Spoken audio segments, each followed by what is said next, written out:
Everyone ignored the old man in the luxury restaurant until the billionaire owner walked in, saw his face, and dropped to his knees. The doors of La Mer Royale, the city's most expensive restaurant, swung open that evening with the soft chime of wealth. Laughter, clinking glasses, and the faint sound of a grand piano filled the air. Every table was occupied politicians, celebrities, and business tycoons dined under golden chandeliers, attended by waiters in crisp white uniforms. Then the mood shifted. A frail old man stepped inside. His coat was torn, shoes worn thin, and his hands trembled slightly as he gripped a small cane. Conversations paused. Heads turned. The receptionist's smile faltered. "Sir, this is a private, fine dining establishment." "I think you're lost." The old man blinked behind his fogged glasses. "I just wanted something warm to eat." A few people chuckled. One man whispered to his wife, "They really should keep the doors closed to people like that." The woman smirked. "He smells like the street." A young waiter, probably new, stepped forward hesitantly. "I can check if there's a corner seat available." But before he could finish, the manager, a tall man with slicked-back hair, pulled him aside. "Don't waste time," he hissed. "He can't pay." "Look at him." The old man, overhearing, gave a faint smile. Not bitter, not defensive, just tired. "Don't worry, son. I won't be long." He shuffled toward an empty chair near the corner window and quietly sat down, his eyes scanning the glittering decor, the marble floors, the crystal chandeliers, the wall etched with the name La Mer Royale in gold. He whispered to himself, "It used to be blue." The waiter heard him. "Sir?" The old man shook his head. "Nothing. Just remembering." A few waiters passed him by, pretending not to see him. One even joked, "Maybe he came in to warm up before heading back to the shelter." Laughter followed. But the young waiter couldn't shake the feeling. There was something different about him. His posture, his calmness. It didn't match his clothes. Finally, unable to watch, he poured a glass of water and brought it to the table. "Sir, please, have some." The old man looked up, eyes glistening. "You're the first to offer me something in this place." "Don't mind them," the waiter said softly. "They just don't understand." The old man nodded, then glanced toward the grand chandelier hanging above. "I remember choosing that design," he murmured. The waiter frowned. "Sorry, sir." "Did you say choosing?" The old man smiled faintly. "Yes, when this was just a small diner. No marble. No chandeliers. No reservations months in advance. Just food and kindness."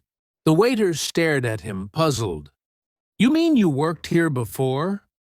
He shook his head slowly. "No, I built it." The waiter blinked, unsure if it was a joke or confusion. Before he could ask, the manager appeared again, furious. "Are you serving him? Did I not tell you?" The old man raised his hand gently. "It's all right. I won't stay long." He stood up slowly, looking one last time around the room. As he turned to leave, his voice was almost a whisper. "I wanted to see if they still serve people. Or just pride." He began walking toward the door, cane tapping softly against the marble floor, the sound echoing through the silent restaurant. And just as he reached the exit, the sound of screeching tires cut through the air outside. Everyone turned toward the glass windows as 3 luxury cars stopped in front of the entrance. From the middle car stepped out a man in a tailored suit, surrounded by security, the restaurant's billionaire owner. He entered the restaurant with confidence, but the moment his eyes met the old man's face, his body froze. The waiter saw it, the shock, the disbelief. The billionaire's lips parted slightly as he whispered a single word. "Dad?" The restaurant fell into a dead silence. Every waiter froze. The guests, halfway through their champagne and laughter, turned to stare. The billionaire, Mr. Adrien Leclerc, founder of La Mer Royale Group, known for his iron confidence, suddenly looked like a frightened child. He took a step forward. "It can't be. It really can't." The old man, still near the door, blinked in confusion. "Do I know you, son?" The billionaire's voice trembled, something no one had ever heard before. "You used to call me Addy before you disappeared." Whispers rippled across the tables. "Disappeared? Is that really his father? This must be some stunt." The manager, visibly sweating now, tried to intervene. "Sir, this man came in uninvited. I was just asking him to leave." But Adrian raised his hand sharply. "Uninvited? In his own house?"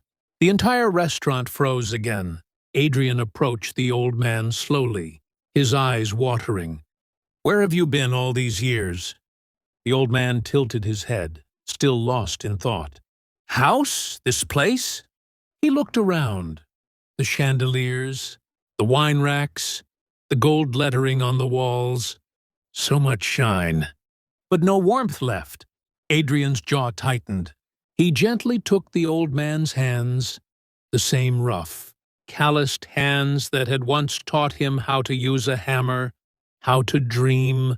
"Dad, I looked for you everywhere," he whispered. "Hospitals, shelters, churches. I thought you were gone." The guests began recording, some whispering about how surreal it was. But none could understand the storm in Adrian's eyes. Regret, love, guilt, all tangled together. The old man smiled faintly, his gaze distant. "You've grown so big, so rich. I knew you would." Adrian's voice cracked. "Why didn't you come home? Why did you leave?" The old man turned away. "Home?" He gave a hollow laugh. "When your mother passed, home stopped being a place. I sold everything, gave away what we had." Adrian frowned. "But how? You vanished right after she died. No one knew where the money went." The old man looked at the restaurant sign again. La Mer Royale. "You wanted to build a restaurant. Remember, you drew the design on napkins. I wanted to make that dream real, so I gave everything away to start this. But then," he paused, eyes clouded with pain, "I realized dreams don't belong to the past. They belong to those who dare to grow them. So I left. I thought if I wasn't there, you'd learn to build on your own." Adrian's eyes filled with tears. "You didn't have to disappear to teach me, Dad." The old man's hand trembled as he touched his son's face. "If I had stayed, you might have leaned on me. I wanted you to stand taller than I ever could." The waiter, the same one who'd offered him water, stood quietly in the corner, stunned. The manager's face had turned pale. The guests began whispering again, but this time with guilt instead of mockery. Some lowered their heads. Others stopped recording entirely. Adrian turned to the staff. "Who made him wait? Who refused to serve him?" The manager stammered, "Sir, I didn't know." "You didn't ask," Adrian interrupted coldly. "You just judged." The room went silent again. Even the pianist had stopped playing. Then, softly, the old man spoke.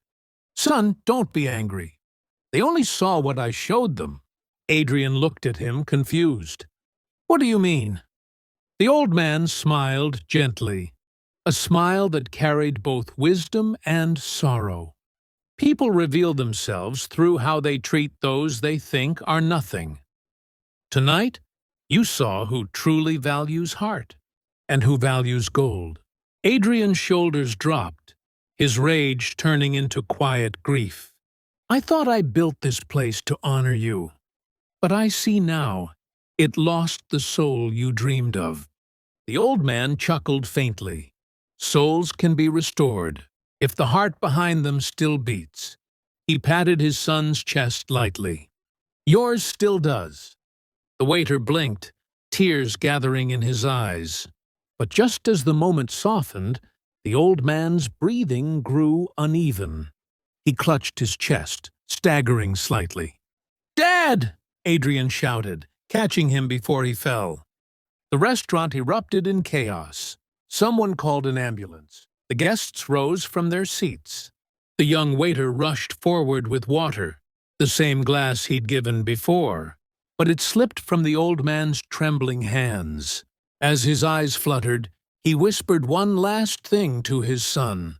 "Promise me, Addy. Serve hearts, not wallets." And then his body went limp. Adrian froze, his father's head resting against his shoulder.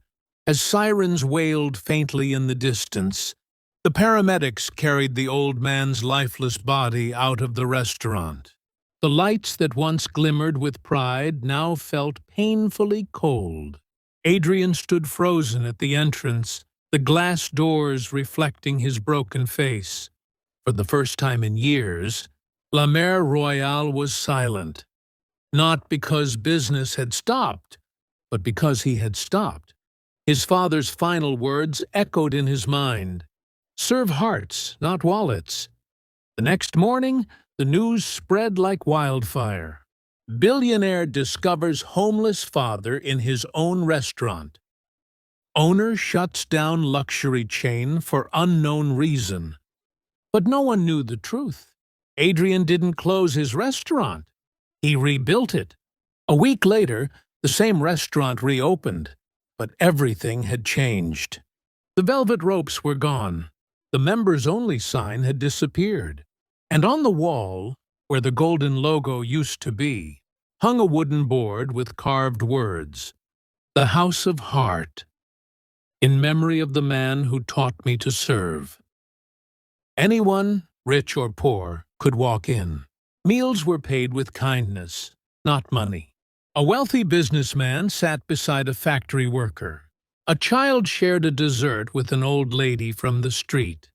And among the servers stood the young waiter, the only one who had shown the old man compassion that night. Adrian had promoted him to manager. "Sir," the waiter said softly one evening, "a little boy outside says he wants to speak with you." Adrian looked up. A boy!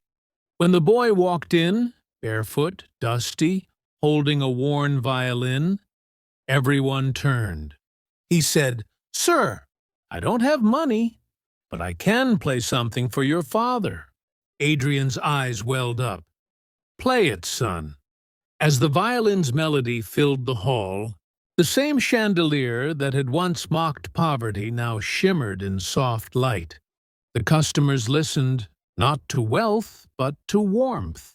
The camera panned to Adrian's face, peaceful for the first time. He whispered to himself, "Maybe he's smiling somewhere right now." The scene slowly faded to the restaurant's new sign glowing under golden light. "The House of Heart." Just then, a woman sitting near the corner whispered to her son, "Do you remember that beggar who healed the billionaire's daughter? He used to eat here every Sunday." The boy nodded. "Yeah, maybe Grandpa sent him to remind us again."